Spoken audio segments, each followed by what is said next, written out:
Hi and good evening. Thank you for watching. I'm Shakil 5858. I am Amibuddham. Now the latest headlines from world channels and news agencies.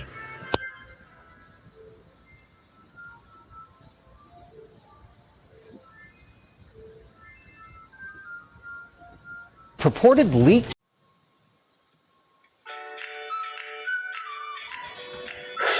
Tonight, the breaking news as we come on the air moments ago, President Trump saying Palestinians should leave Gaza, saying they have no alternative but to leave, that they should get a fresh, beautiful piece of land someplace else.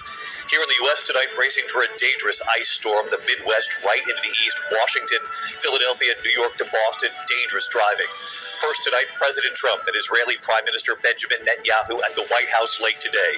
The president now saying Palestinians should leave Gaza, saying if we could find the right piece of land and build them some really nice places. So what is the future of Gaza, and will this fragile ceasefire now hold amid this new talk that Palestinians should move elsewhere? This evening, the FBI has now turned over to the Justice Department a list of thousands of FBI agents and employees who worked on January 6th cases involving the people who attacked the Capitol and police. And tonight, FBI agents now filing at least 2 lawsuits against the Justice Department, claiming their own department is now targeting thousands of agents and employees who were doing their jobs investigating the horrific attack. Tonight, 2 of President Trump's most controversial cabinet picks clearing major hurdles now, Tulsi Gabbard and Robert F. Kennedy Jr., and the Republican senator, also a doctor, who had reservations about RFK Jr. on why he's now supporting him. He's also up for re-election. We're tracking that dangerous ice storm set to bring treacherous driving from the Midwest to the Northeast, multiple states, and in the East as well, multiple major cities in the path of this storm, D.C., New York to Hartford. Ginger Z has the forecast. Tonight, search crews have now recovered the bodies of all 67 victims killed on that American Airlines passenger jet in the Potomac. And tonight, what we've now learned about the investigation. They were the big names in sports targeted in burglaries, including quarterback Joe Burrow. Tonight, the arrests in the New York City area and why FBI agents suddenly moved in on New York's Diamond District. The huge block of ice falling from the sky, smashing through the roof of a home. Tonight, the FAA now investigating where this came from. Also tonight, if you order breakfast with eggs, the famous chain now charging more because of the rising cost of eggs. Tiger Woods tonight on the loss of his mother, his message. And we also remember an American hero right here. From ABC News World Headquarters in New York, this is World News Tonight. Tonight, the federal government's extreme makeover, rapid changes as President Trump and Elon Musk bring a dramatic overhaul to Washington. Protests breaking out outside government buildings as the administration says thousands of federal workers have taken that buyout. And Mr. Musk's lieutenants gained access to government servers, federal workers firing back at a heated town hall. As Republicans cheer the changes, the legal challenges mounting at the FBI after the Trump administration demands names of agents involved in January 6 investigations. The high-stakes meetings with Israel's Benjamin Netanyahu as President Trump suggests Palestinians may have to leave Gaza. China fires back in the trade war, adding tariffs on billions of dollars worth of U.S. imports, what it could mean for prices at home. The tale of the commuter jet raised from the Potomac as we get new details on how high the Army Black Hawk was flying during the deadly collision. The raid in New York's Diamond District, is there a connection to those break-ins at star athletes' homes? Restaurants cracking out of the pressure of egg prices. Waffle House charging an extra 50 cents an egg. What's behind it? And the good news, when photos rained down during the LA fires, returning them to their owner brought back a flood of emotion. This is NBC Nightly News with Lester Holt. From CBS News headquarters in New York, this is the CBS Evening News. Good evening, I'm John Dickerson. I'm Maurice Dubois. There is no greater symbol of inflation in this country right now than the egg. The rising price of that oval object came up dozens of times in the battle for the Oval Office. So it got our attention today when that most American of institutions, Waffle House, hit customers with, wait for it, an egg fee. 50 cents an egg. It's the avian flu that's driving up the cost of eggs, and now more inflationary pressure. A trade war with China that could raise the price of a whole lot of other things. The United States hit China today with a 10% tariff on all goods it exports to the United States.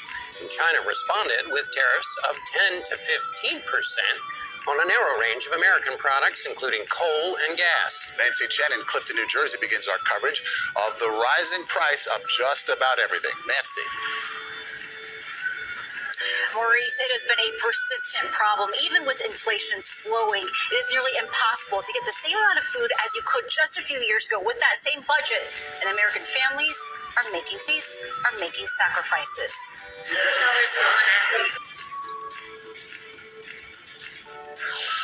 Interesting times we're living in. Kansas Republican Senator Roger Marshall joins me now. He serves on the committee that voted to advance Robert F. Kennedy Jr.'s nomination. Senator, great to have you with us today. This is an interesting moment. They both passed out of this committee, but you can see that Democrats are going to try to put a hold on these. Tell us how they're doing that. How long can they do it for? Right. So, Martha, this feels like I'm in a barroom brawl right now with President Trump and these Democrats. And guess who's really good at barroom brawls? And that's President Trump. We've got him on the run. Big news is we did get out of committee. Tulsi, as well as Bobby Kennedy Jr. There was a couple Republicans we were kind of worried about. Appreciate them coming through. The Democrats are going to do everything they can to slow this down. That's why we're working weekends. We're going to do an all-nighter tomorrow. They can try to slow us down, but we're still ahead of Joe Biden's pace to... Beefing up border security this Tuesday night. This is an all-hands-on-deck plan. The promise is made in the hopes of averting a tariff war and what Canada's new fentanyl czar is supposed to do. Purchasing with pride and patriotism. Immediately, we got a flood of those types of comments. We want to buy Canadian. The rising momentum of the Buy Canadian movement. Fighting back what a Quebec union is planning as Amazon shuts down all of its warehouses in the province. And remembering the Aga Khan, the tributes pouring in for the spirit.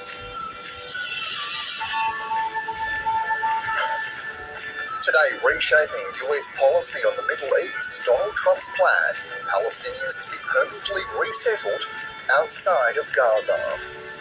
The U.S. will take over the Gaza Strip, and we will do a job with it too. We'll own it.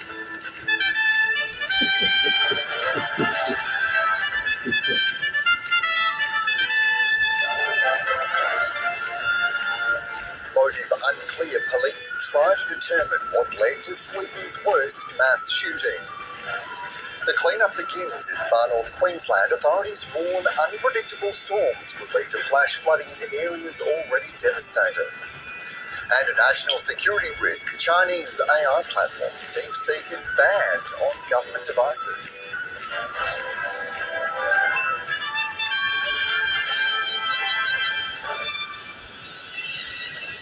Hello and welcome to ABC News. I'm Dan Borsha, coming to you from the lands of the Gadigal people.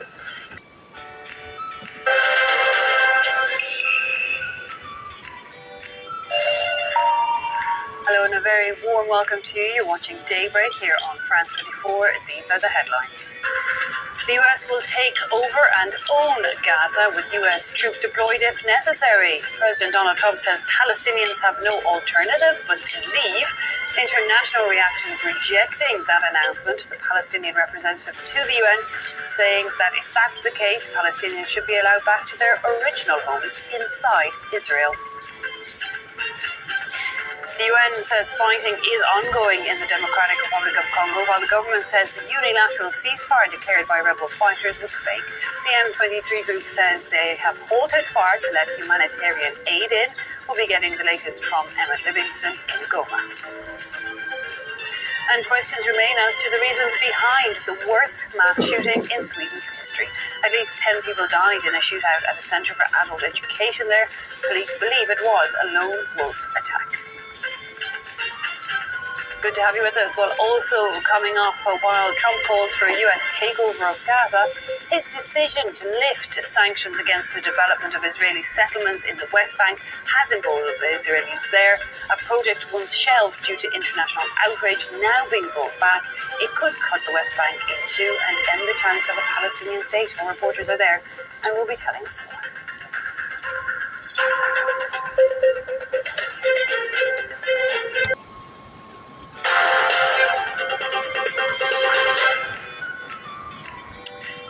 Thank you very much, Patrick, and a good evening to you. Our top stories. Around 10 people have been killed after a shooting at an adult education centre in Sweden. A warning viewers may find the following footage distressing. Utan jacka. Alltså, går ut henne nu. Oh my god, det var skjutning. Folk gråter. Oh my god, det är skjutning! Shooting took place at campus Rizbergska in the central city of Rebro, which is attended by students aged 20 and above. This footage shows some pupils hiding under their desks while the attack took place. Well, police say the male perpetrator is amongst the dead. His identity and age are unknown, and indeed there is no potential motive, although police say they do not believe it is terror-related and they're not expecting any further attacks. The Swedish Prime Minister, Ulf Kristersson, has described it as the worst mass shooting in the country's history. The family of a teenager who was stabbed to death at a school in Sheffield have paid tribute to their beautiful boy. Harvey Wilgoose died after the attack at All Saints Catholic School yesterday. His family say they're utterly heartbroken and their lives will never be the same again. Harvey's mother, Caroline, and other members of the family visited the school earlier, where flowers, balloons and cards have been left for the popular pupil. The 15-year-old boy, arrested on suspicion of murder, remains in custody. A panel of international medical experts has concluded Lucy Letby did not murder any babies after outlining significant new evidence. They believe bad medical care and natural causes led to the deaths. Letby serving 15 whole life sentences after being convicted of murdering 7 babies and attempting to murder 7 others in 2016. The case is to be reviewed by a commission that investigates potential miscarriages of justice after Letby's lawyers applied for her case to be reviewed. The chair of the panel, looking into her case, Xu Li, says there are alternative explanations for each of Letby's convictions.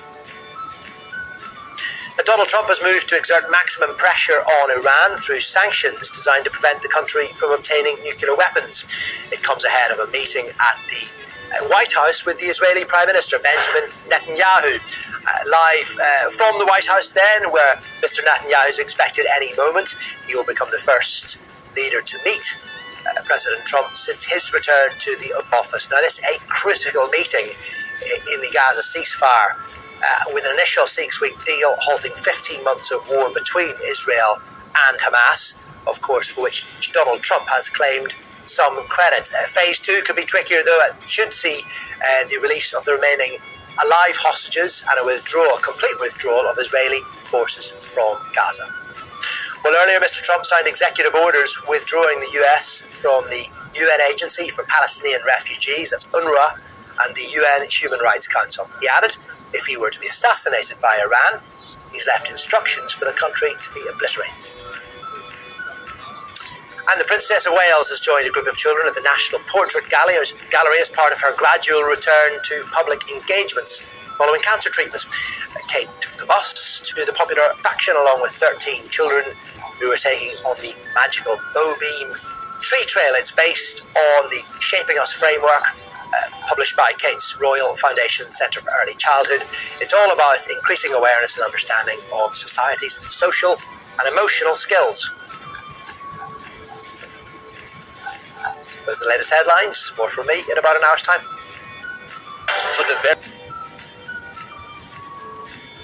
This is Asia Now. It's 12 p.m. in Singapore and Hong Kong, 9:30 in New Delhi, and 11 o'clock in Jakarta. I'm Paul Slick. At this hour, President Donald Trump proposes a dramatic shift in American foreign policy, suggesting the U.S. take over and redevelop Gaza as he hosts Israeli Prime Minister Benjamin Netanyahu for talks on the region. I don't want to be cute. I don't want to be a wise guy, but the Riviera of the Middle East, this could be something that could be so bad. This could be so magnificent. I've said this before. I'll say it again. You are the greatest friend Israel has ever had in the White House.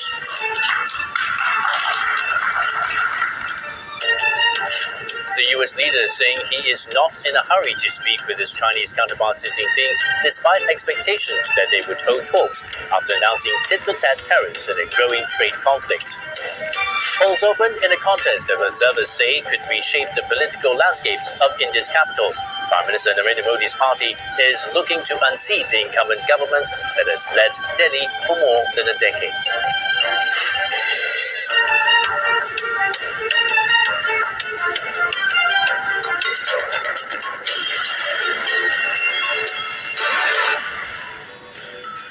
A joint summit of the Southern African Development Community SADC and the East African Community EAC regarding the situation in Eastern DRC is scheduled for Friday and Saturday in Dar es Salaam, Tanzania. The East Africa Summit, led by President William Ruto, proposed the meeting, which was subsequently confirmed by SADC under the leadership of Zimbabwe's President Emmerson Mnangagwa. In his announcement, President Ruto stated that Tanzania's President Samia Suluhu Hassan had agreed to host the summit. DRC President Felix Tshisekedi, who was absent from the EAC meeting, and Rwanda's President Paul Kagame have both confirmed their attendance. The summit will begin with a ministerial meeting on Friday, followed by the heads of states gathering on Saturday. President Ruto also mentioned that he had spoken with South African President Cyril Ramaphosa, Uganda's Yoweri Museveni, and Somalia's Hassan Mohamud, all of whom confirmed their participation. Syria's President Ahmed al-Shara arriving at the presidential palace in Ankara. He was greeted by Turkish President Recep Tayyip Erdogan before the two men headed inside for talks. Their meeting was the first since the former rebel leader led the offensive that last month toppled Syria's former autocratic ruler, Bashar al-Assad. Shara, who was appointed interim president last week, is hoping for financial assistance for rebuilding the country and its economy, which was ravaged by 13 years of war. Turkey is keen to secure Damascus's support against Kurdish militants in northeastern Syria.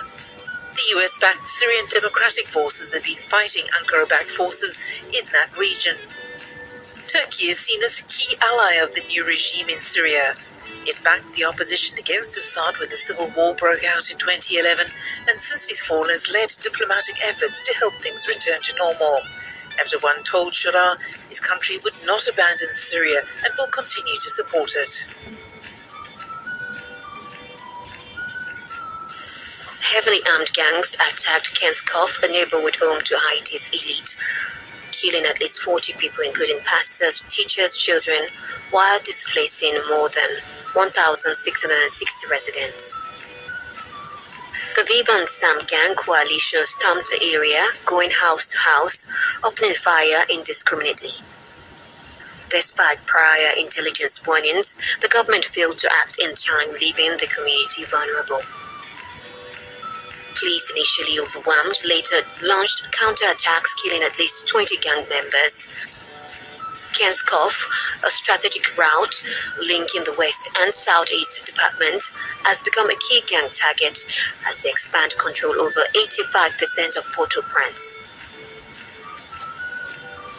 Prime Minister Alex Didier Fils-Aimé has vowed stronger security measures, but public outreach remains over government's failure to prevent the massacre.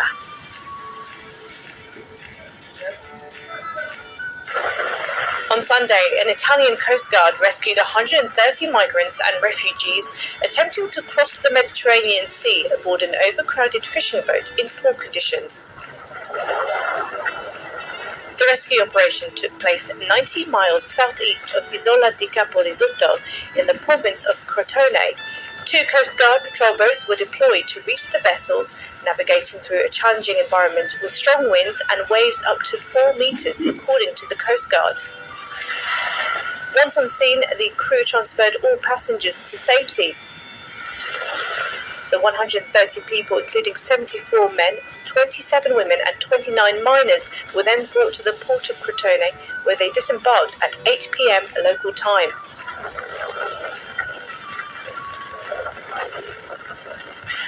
Since the beginning of the year, 3,673 people have crossed the Mediterranean from North Africa to Italy.